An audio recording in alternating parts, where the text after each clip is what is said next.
a primeira coisa que eu preciso pontuar aqui, se você está anotando, você pode anotar, a missão precisa de estratégias. Tem gente que ele pensa que é só ir. Não. Paulo tem uma visão estratégica a respeito da cidade de Corinto. Se você olha a cidade de Corinto, na época de Paulo já tinha 400 mil habitantes. Se você olha na época de Paulo, a cidade de Corinto era uma cidade cosmopolita, era uma cidade que o mundo estava dentro dela. Paulo pensou, se eu consigo implantar o evangelho aqui, o evangelho tem condição de sair daqui e expandir em vários lugares.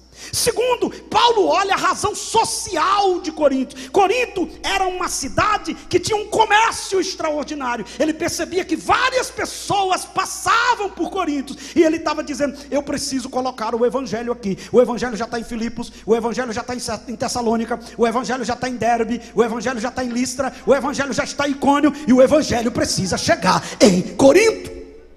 E isso aqui, irmãos, é algo tremendo, porque às vezes eu estava ministrando sobre a cidade de Antioquia. Se dependesse dos irmãos que saíram de Jerusalém, a igreja de Antioquia não seria fundada.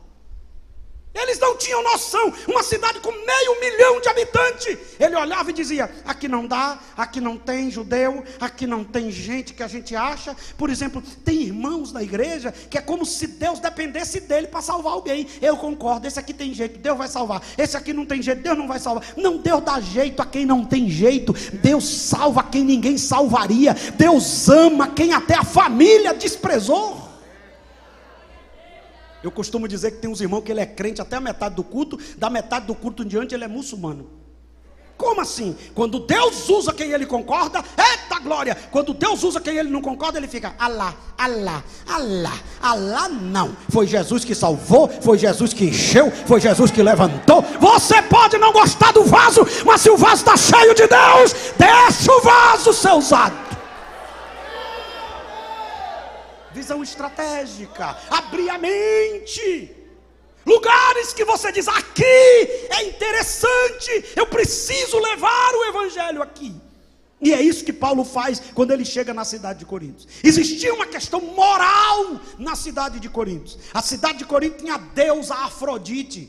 A deusa Afrodite, no templo da deusa Afrodite existia 1000 sacerdotisas que eram garotas de programa. E o deus Apolo incentivava a relação homoafetiva, já naquela época.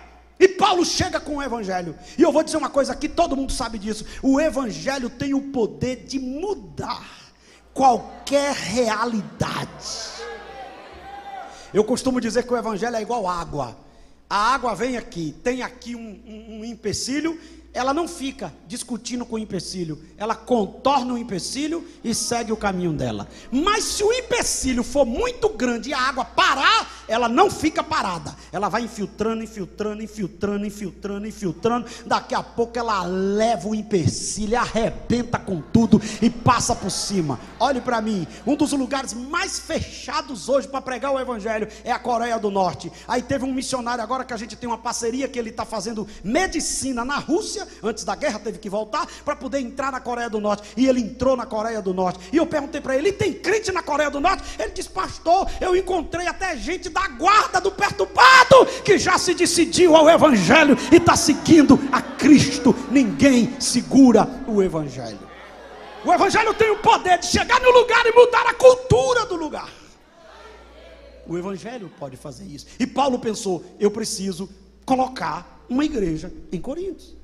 Só que eu descobri uma coisa: quando Deus vai fazer algo muito grande em um lugar, se prepare, a dificuldade é grande também. Quando eu comecei a pregar, eu achava que a dificuldade era sinal que Deus não estava. Depois eu entendi que quanto maior a dificuldade, é que Deus está no negócio. Então quando eu estou fazendo algo para Deus, que eu vejo um levante, eu começo a dizer, eita, mas vai ser milagre puro, vai ser poderoso. Um dia desse eu abri uma igreja num lugar, na igreja que eu sou pastor, e aí eu cheguei e o cara disse, aqui o senhor não vai abrir igreja. Aí chegou com um pedaço de um cacete assim na mão, um pedaço de pau na mão, e eu disse, e você vai fazer o quê? Ele disse, não vai construir. Eu digo, rapaz, quem me mandou construir foi Deus. E outra coisa, você ainda vai ser porteiro aqui dessa igreja. E outra coisa, passe bem, bom dia, amanhã eu começo a obra. Aí o irmãozinho olhou para mim e disse: misericórdia, ali é perigoso, pastor. Eu digo: mais perigoso sou eu. Eu ando com o Pai, com o Filho e com o Espírito Santo, e eu vou construir essa igreja. Olha que coisa interessante, né? Aí eu cheguei no outro dia com o pessoal e comecei a cavar os tocos do lugar, e os meninos cavando, e ele de lá olhando, e eu lá. Ele olhando para mim e eu de olho dele. Eu digo: se ele se manifestar, eu expulso. Glória a Deus. Não pode. Não, você está lembrado de Neemias? Neemias não ficou lá construindo um muro e os inimigos e ele de costa, não. Pega uma espada na mão, meu irmão, e colher de pedreiro na outra. Se o inimigo se levantar, espada neles. Porque tem uns irmãos que é muito ingênuo. Não, glória a Deus, pois vencerei. De costa para o inimigo? Não, irmão. Glória a Deus, pois vencerei. Glória a Deus. Vem, Satanás, vem.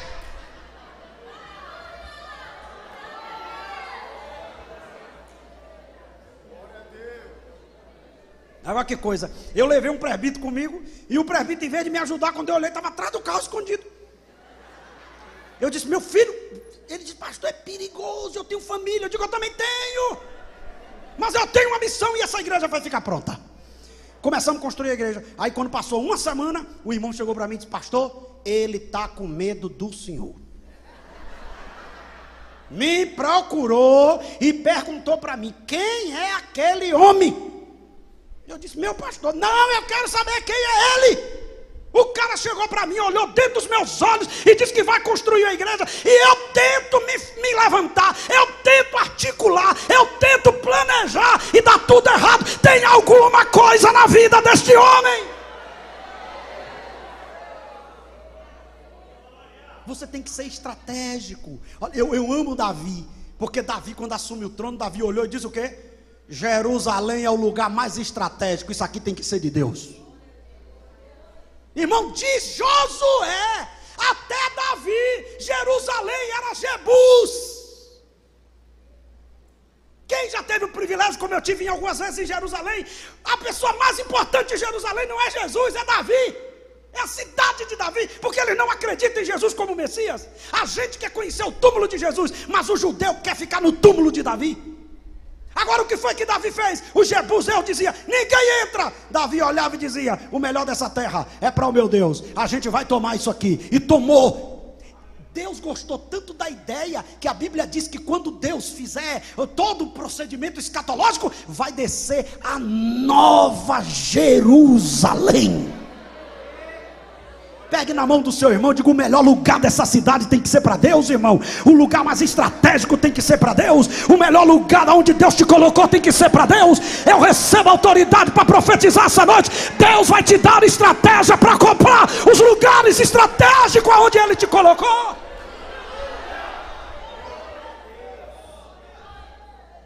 Mas vamos para a segunda coisa. A missão precisa de coragem. O problema é que tem gente medroso. O diabo está dizendo: vou te pegar, ele já está correndo. Já está correndo. Tem gente que tem medo de macumba. Um dia eu perguntei: pastor, eu estou com medo que diz que vão fazer uma macumba. Eu digo: que macumba? Eu era adolescente, eu fui pregar num lugar onde tinha a feiticeira mais temida do lugar. Ela mandou tirar foto minha, tirou foto minha. Eu dessa grossura, eu só tinha olho, cabeça e pescoço. Se passasse um vento muito forte, eu pensava que era arrebatamento, não era? E ela mandou tirar, e tirou as fotos para fazer um trabalho contra mim. Foi a primeira vez na minha vida que eu vi umas pessoas tirar uma foto de uma pessoa e devolver. Fui devolver, oh, glória a Deus. Tiraram a foto, eu pensei até que o rapaz estava gostando da mensagem. Mentira! Era um enviado da mulher. Tirou as fotos, aí botou a foto lá, botou em tudo quanto é lugar. Eu magro, com o olho pregando, cheio de ousadia, com o olhão. Deus não dá um olho grande a ninguém em vão, glória a Deus. Você viu, irmão? Pode ficar tranquilo. Lá na igreja que eu sou pastor, as ovelhas dizem: é por isso que Deus lhe deu esse olhão, pastor, deixa eu ver tudo. Aí botaram lá minha foto, e o bicho começou a não descer. Olha que coisa. Não descia, batia lá, não descia. Quando foi um dia que o bicho se manifestou, disse: tira esse zoiudo daqui que com ele eu não desço. Olha que confusão. Isso é bullying, o diabo fez bullying comigo. Aí foram lá, pegaram as fotos e devolveram. Mas se Deus te mandou para Corinto, Deus vai te revestir de autoridade para fazer a obra lá. Olha que coisa linda. Deus aparece para Paulo e diz: não temas, não tenha medo. Eu tenho muita gente para salvar aqui nessa cidade. Eu tenho uma obra grande para fazer aqui nesta cidade. Eu tenho algo extraordinário para fazer aqui nesta cidade. Quando você pensar em parar, lembre da promessa.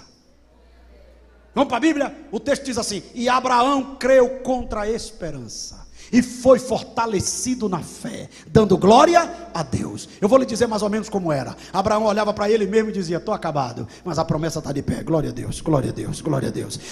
Abraão olhava para Sara e dizia: meu Deus, a velhinha está toda acabada, Senhor, como é que vai ter um filho? Mas Deus prometeu. Glória a Deus, glória a Deus, glória a Deus, glória a Deus. Já passou 10 anos, eu não sei como vai ser, mas glória a Deus, glória a Deus. Ele foi fortalecido na fé, dando glória a Deus. Pegue na mão do seu irmão e diga: vai dar certo, a promessa está de pé.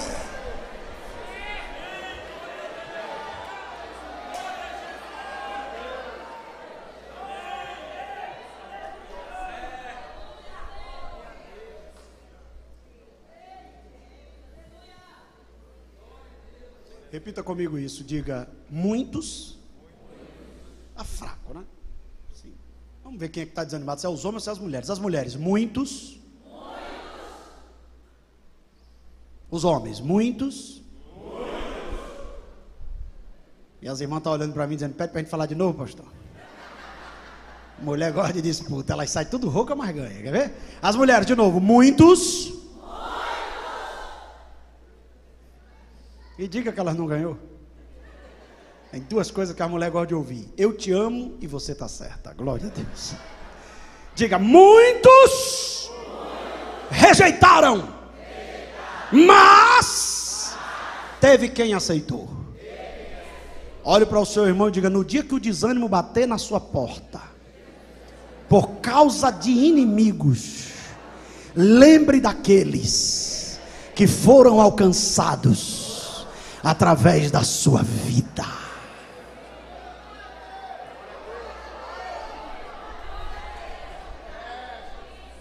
Olha que coisa linda.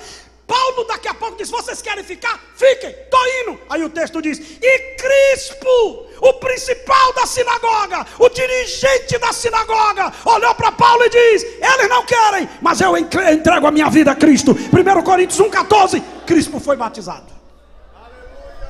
Por que você não pode parar? Porque tem gente que diz que não gosta de você, mas olhe quantos já foram abençoados por seu intermédio. Olha quantos. Um dia desse eu cheguei em um lugar e alguém disse para mim assim: pastor, aquela mensagem mudou a minha história. Eu fui pregar agora no sul, em Brusque, Santa Catarina. Encontrei um jovem que hoje é presbítero da igreja, e ele diz: há 20 anos atrás o senhor pregou numa cruzada, eu estava lá no meio do povo e Deus falou comigo, eu entreguei minha vida ao senhor. Olha, pastor, aquela mensagem eu não esqueço. O senhor pregou esse tópico, o senhor leu esse texto, o senhor pregou tantos tópicos, foi assim, assim, até os exemplos da mensagem eu lembro. E daquele dia em diante a minha vida mudou, e hoje eu sou presbítero da igreja aqui em Santa Catarina. Pega na mão de alguém e diga: tem gente sendo abençoado pelo seu ministério. Tem gente.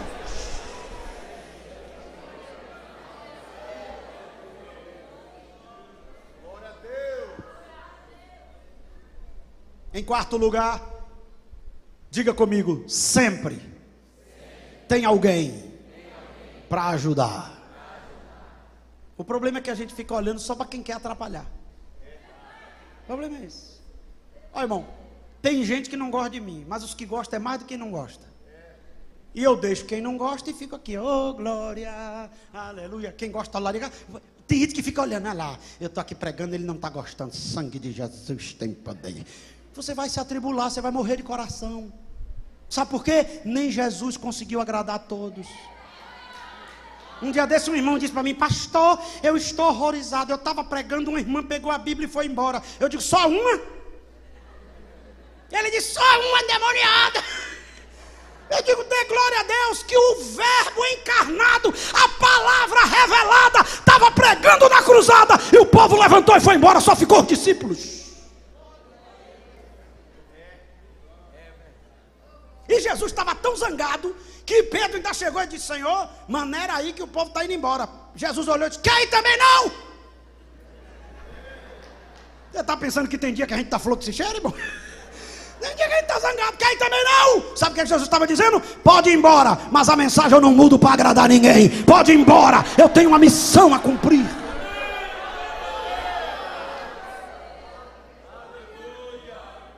Diga para alguém que está do seu lado: não sacrifique a mensagem para agradar rebelde. Se o rebelde quiser ir embora, deixa ele ir, Deus vai tratar ele, mas a mensagem vai ser pregada com fidelidade.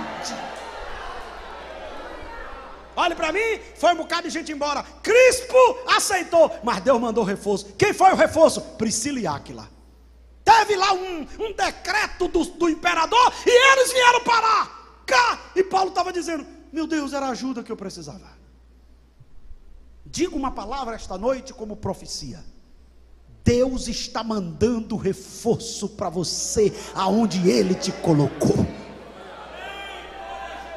Agora tem um detalhe: cuidado para você não colocar pessoas sem antes falar com o dono da obra. E aqui eu encerro a mensagem. Tem gente que tem cara de vaso, dente de querubim, nariz de apóstolo, mas é demônio.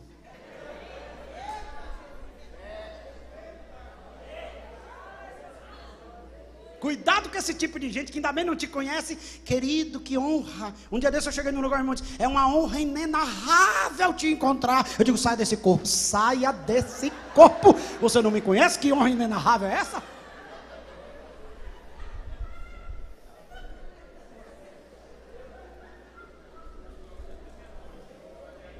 Interessante, pastor Ari. Jesus, o dono da igreja, queria escolher 12 homens. O Jesus, o Todo-Poderoso, ele orou a noite toda para escolher 12. E ele mesmo disse: ainda vem um diabo no meio. Eu fico pensando que se ele não tivesse orado, vinha 12 diabos. Porque tem igreja que é uma confusão, que o pastor consagra sem orar. Porque tem grupo que é uma confusão, que você bota gente para te ajudar sem orar. Esse foi o problema de Abraão. Pegou Ló e botou envolvido em um projeto que não era dele. Agora, assim, me ajuda aí. Levanta as duas mãos para o céu e diga: Deus tem a pessoa certa para me ajudar a cumprir a missão.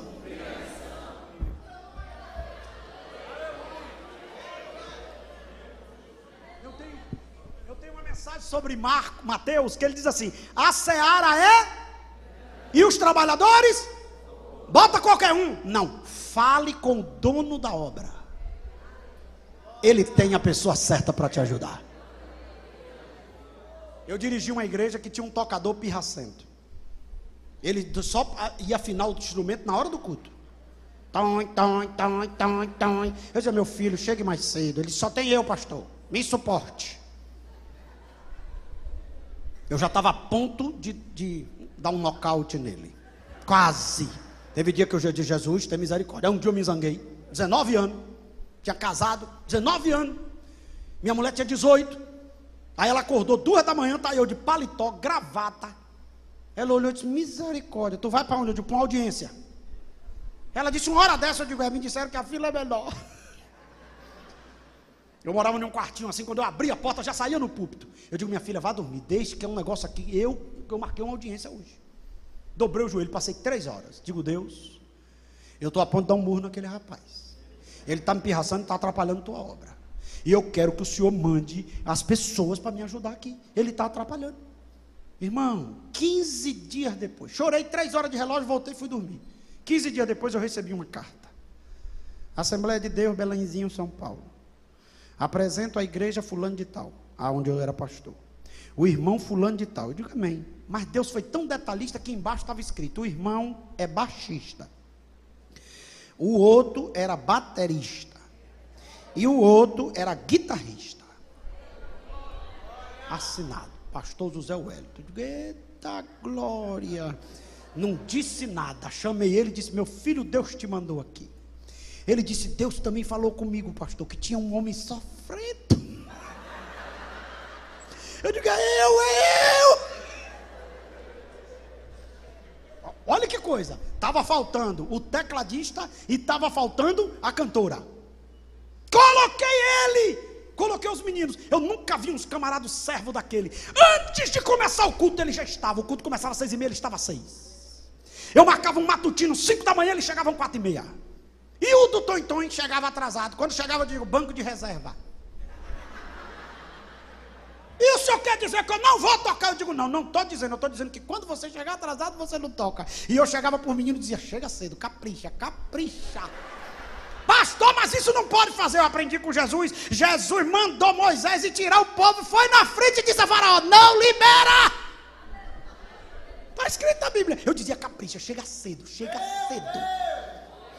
Pronto, passou um mês, eu fui pregar na praça. Estou pregando, um menino aceitou Jesus. Eu digo, meu Deus, que alegria. E ele chorava. E quando terminou o culto, ele disse, pastor, eu sou de uma banda de arrocha. Eu digo, nossa. E eu sou profissional. Eu digo, meu Deus, eu já toquei não sei quando, gravei não sei quanto CD. Eu sou tecladista. Eu digo, bora, discipulado. Eu mesmo vou te discipular para adiantar o processo, porque eu estou... Porque tem um negócio, se chegar e botar para trabalhar sem passar pelo discipulado, vai te dar trabalho. Mas em vez de eu botar outro tipo, eu digo, eu vou te discipular. Aí eu estou pregando, e ele começou, eu ia lá em casa, eu ia na casa dele. Quando foi um dia, passou uns 15 dias, eu estou pregando. Quando eu fiz o apelo, aceitou uma menina. Ele começou a se jogar no chão. Eu digo, meu Deus do céu, eu estou discipulando o irmão está endemoniado. Não era alegria. Por que alegria? Porque a menina que estava aceitando era a cantora da banda de arrocha, que ele era o tocador. Eu agora já tinha cantor, já tinha tecladista, já tinha baixista, já tinha baterista, já tinha guitarrista. E Deus dizendo, se falar comigo eu mando, se falar comigo eu mando, se orar eu mando.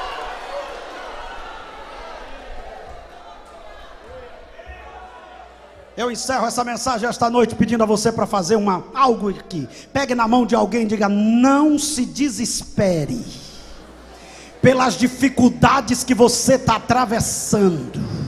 Diga, a chamada está de pé. Não haja silêncio em você. Não pare. Agora sacode a mão dele e diga, pode orar que Deus tem.